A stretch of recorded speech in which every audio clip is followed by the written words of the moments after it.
Please subscribe, like and share this video to see more videos like this.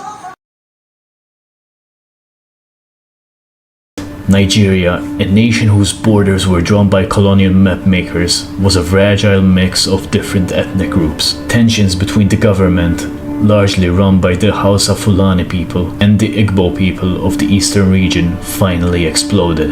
After facing horrific violence and political exclusion, the Igbo people declared their independence, forming the Republic of Biafra.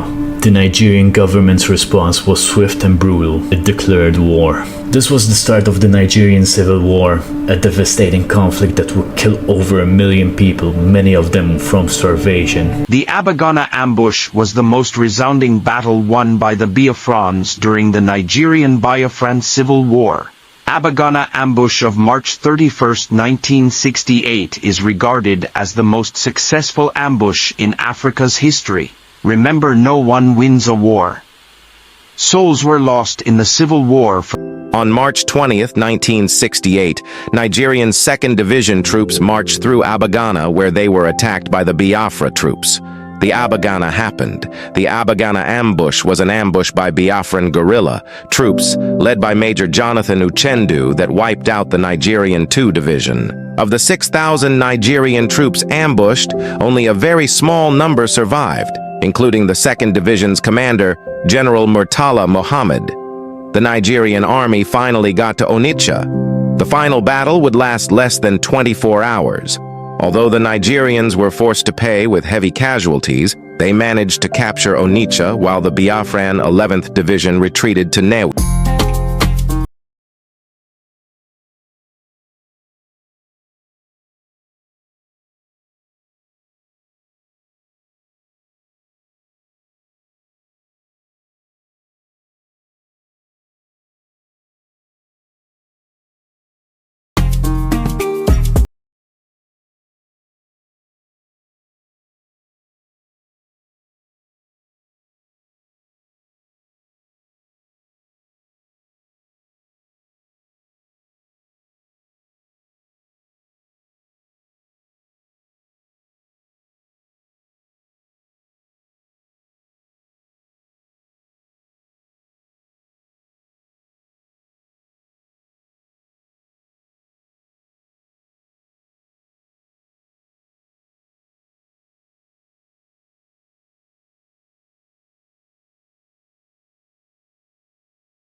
Two federal battalions faced the Biafrans.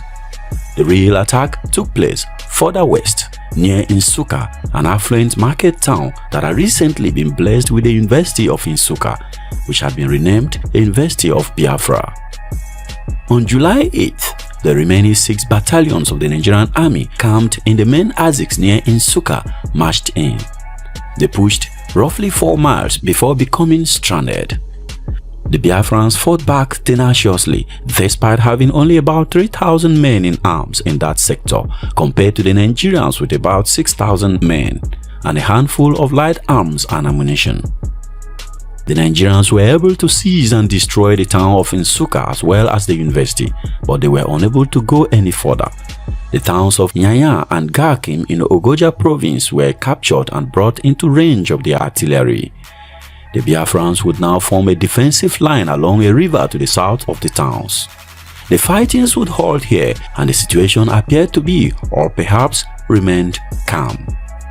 After 2 weeks of immobility of the Biafran forces, the federal government would start broadcasting that several Biafran towns have been captured. To those in Enugu, which encompassed the whole population, including expatriates, it appeared that someone in Lagos was randomly poking pins in the map.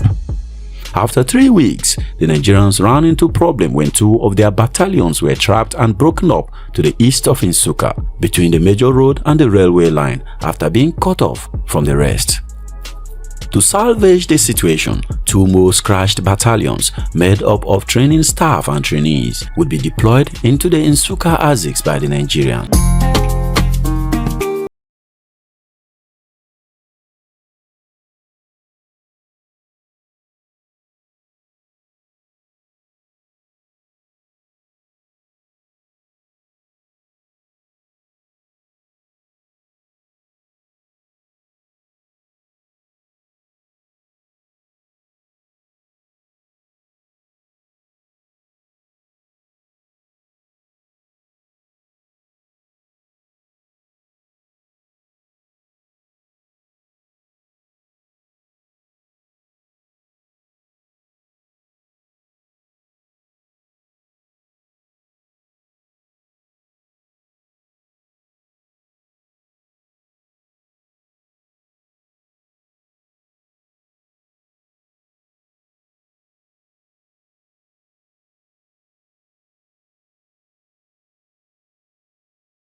Ihiala local government area is one of the biggest council areas in Anambra State.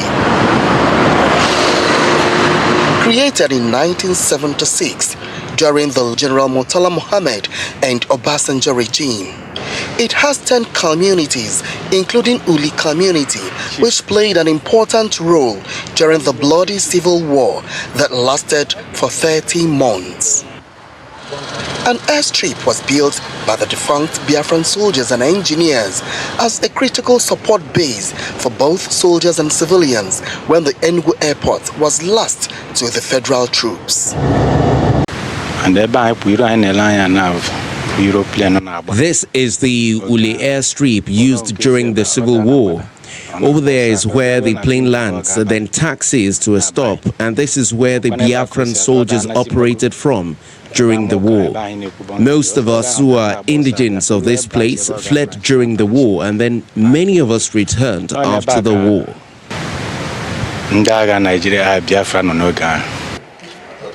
I had a chat with Mr. Fabian Ozibo, a family head, who tells us more about the role Uli Airstrip played during the war. Today, community members are gradually taking their lands back. The Biafran intelligence unit had to construct what they call a bunker. The first time in history of the world where they had a bunker, so that once the plane lands, it runs into a bunker, so that the overriding of an intruding plane does not catch it. For him, the strategy for reconciliation and healing must begin with developing critical sites in the southeast region.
He tells me that 3 airstrips, Okiwe, Oga, and the Uli, were built within 2 weeks.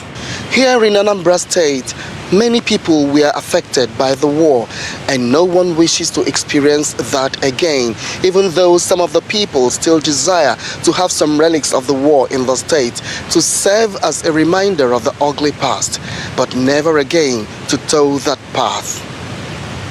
Joy Odine, Channels Television News.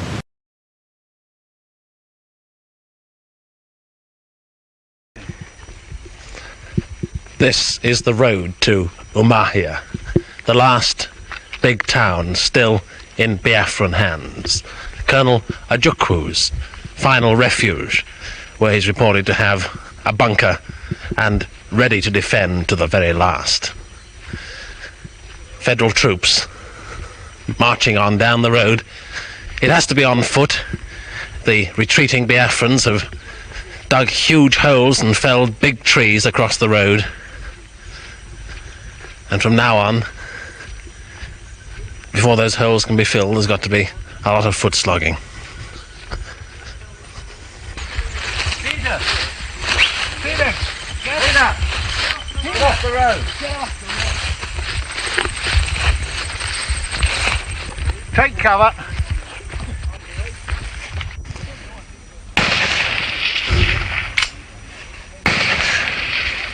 Now the road to Umuahia is hotting up.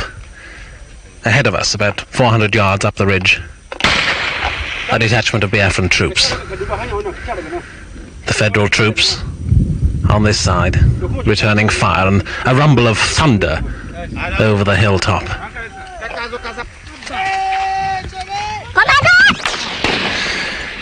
And as the shots ring out on this sultry afternoon, this tropical heat, the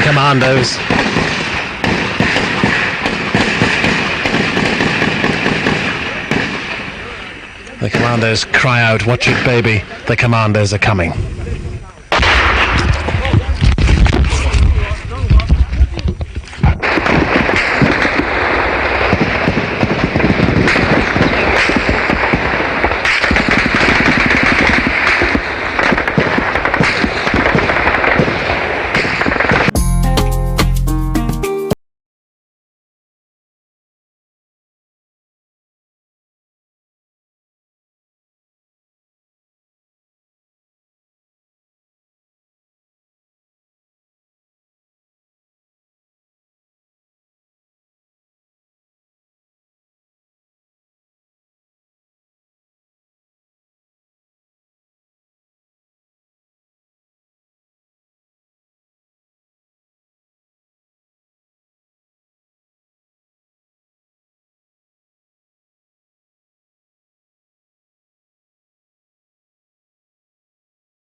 The exact degree of complicity of some of the British officials in Nigeria remained a matter of speculation in Biafra.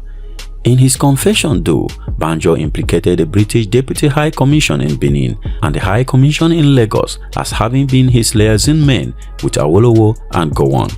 Correspondents in Lagos later remarked they had noticed a sudden buoyancy among British officials in the middle of September, a confident assurance that it will all be over in a few days. This was in stark contrast to the near panic of 20th August and a prophecy hardly merited by the military situation. But after the attempted coup against Ojukwu, things actually changed. The damage in Biafra was enormous. We will look at what happened from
Onitsha, October 4th to October 12th, 1967, was a large military conflict between Biafran and Nigerian forces.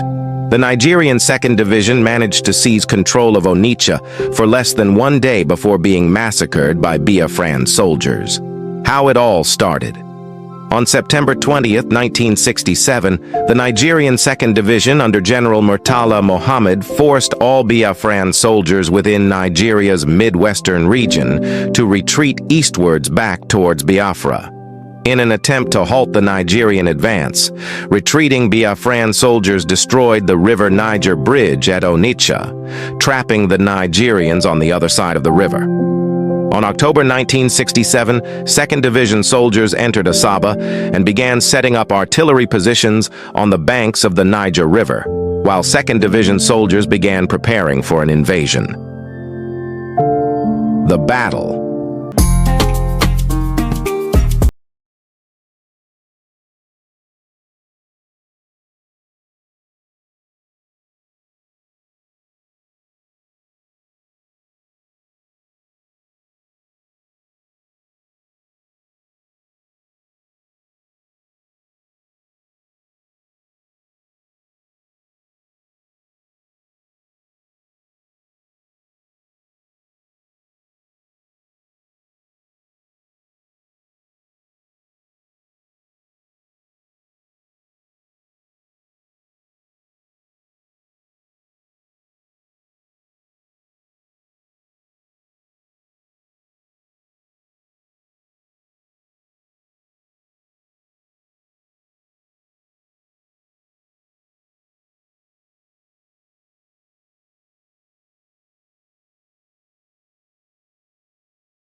didn't just lend his name to the Biafran cause. He threw everything he had into it. Thank you for watching.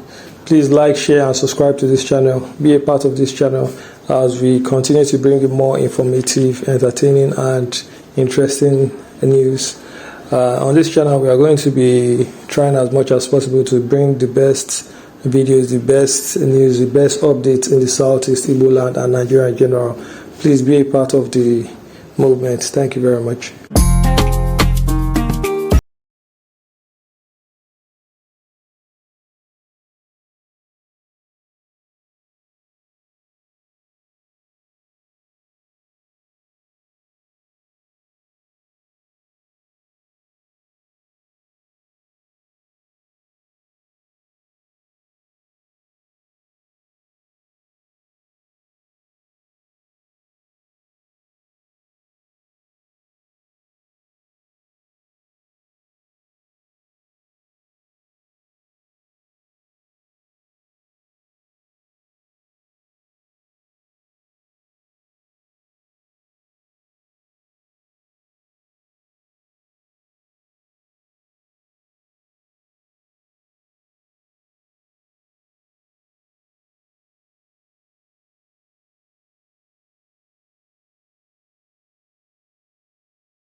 The Biafran 11th Division, which consisted of the 11th, 12th, and 18th Battalions, was given the task of defending Onitsha. The 12th Battalion under Col Mike Inveso was responsible for defending the area between Ida and Nsukka.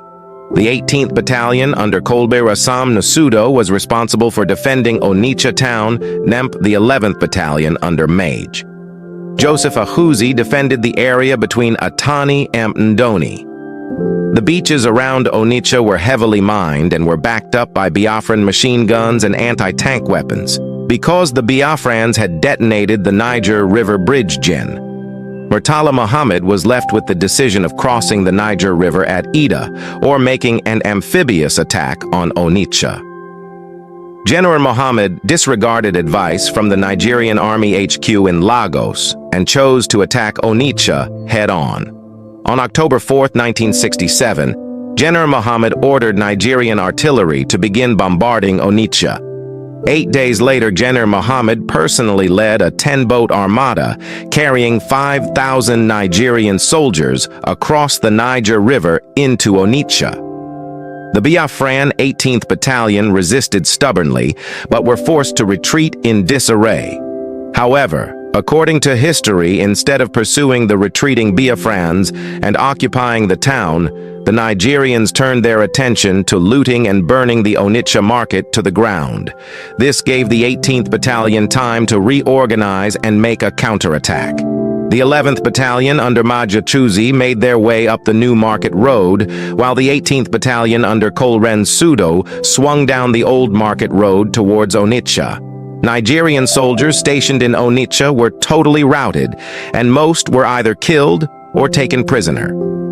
Undaunted, General Muhammad ordered a 5,000-man reserve from Lagos to cross the Niger River into Onitsha, but they were once again defeated. General Muhammad ordered troops under Lieutenant Col Ipula Alani Akinrinade to make a third assault on Onitsha, but were once again thwarted by the Biafran 11th and 18th Battalions. It was now when General Muhammad realized there was no hope in attacking Onitsha from Asaba. Onitsha do, Otunko Onitsha, Onitsha do ni do, Iyokoko, Onitsha do, Otunko Onitsha, Onitsha do ni do.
reports like these from Biafra were on film in black and white. Colour film was to follow.